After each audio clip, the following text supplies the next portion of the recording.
these relations were good, or there were some tensions between Indians and Africans brought from Africa. Yeah.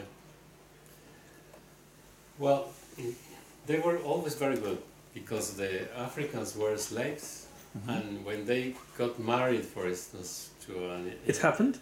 Yeah. Yeah, they well, it was no legally married, they couldn't marry in the church, but they had children with a woman, Indian women. So intermarrying was... Yeah, that was a way to be free, or to have free children. Yeah, they knew that their children would be free after, because the son of an Indian couldn't be a slave. And then when they run away from the plantations or the mining, they run to the indigenous communities, and they were always accepted.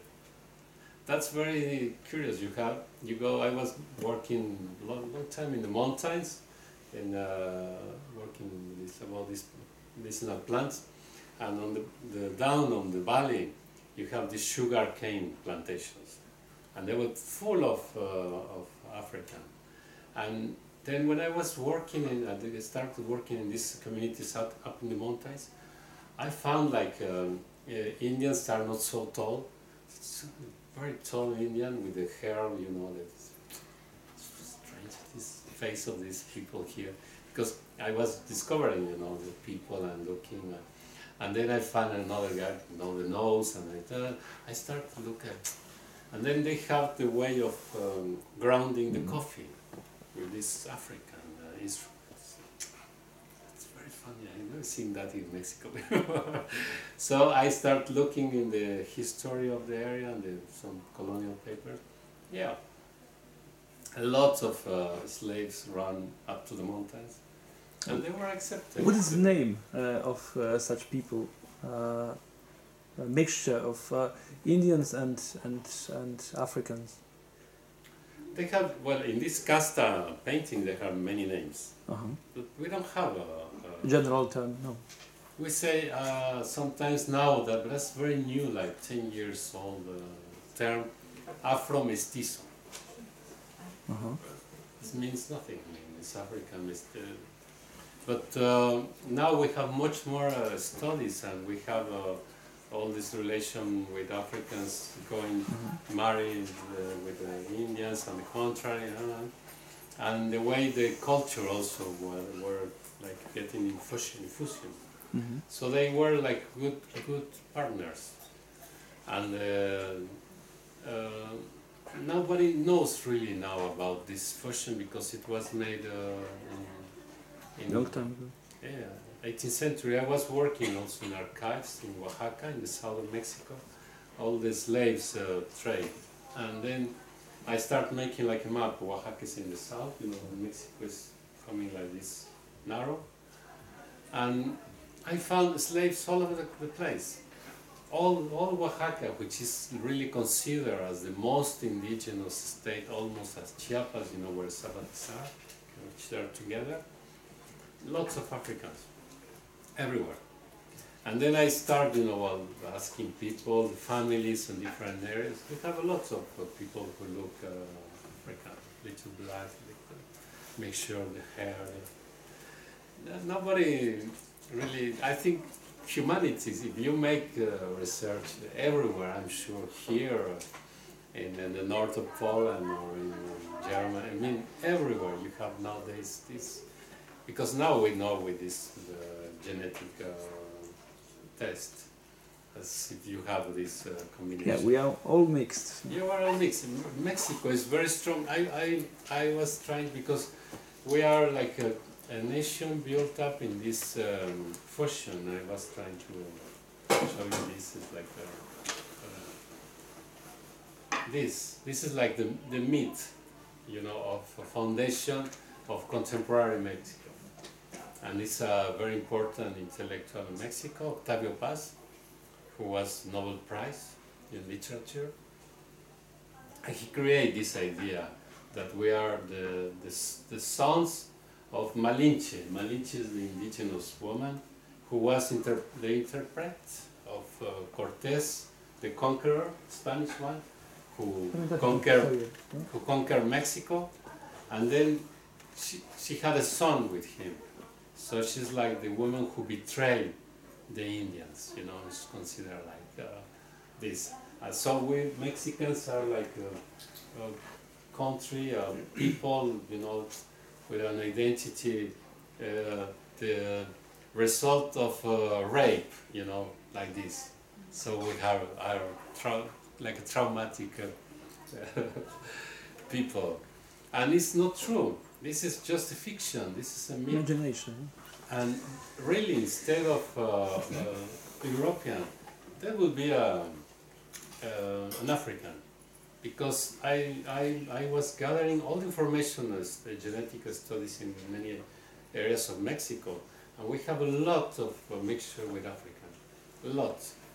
In some areas are 60% in the Gulf, the coast, 80% in some villages. And the most isolated people, indigenous living in the north, and they have 10% of African and no Spanish genes, whatever it means, these genes, like this. But no genetic information. So if we carry on making this research, we'll find that this myth, it applies for 30% of the population and maybe only 10%. And that's the first question you made. In Mexico, the problem, we don't have colonies, but the way the 19th century government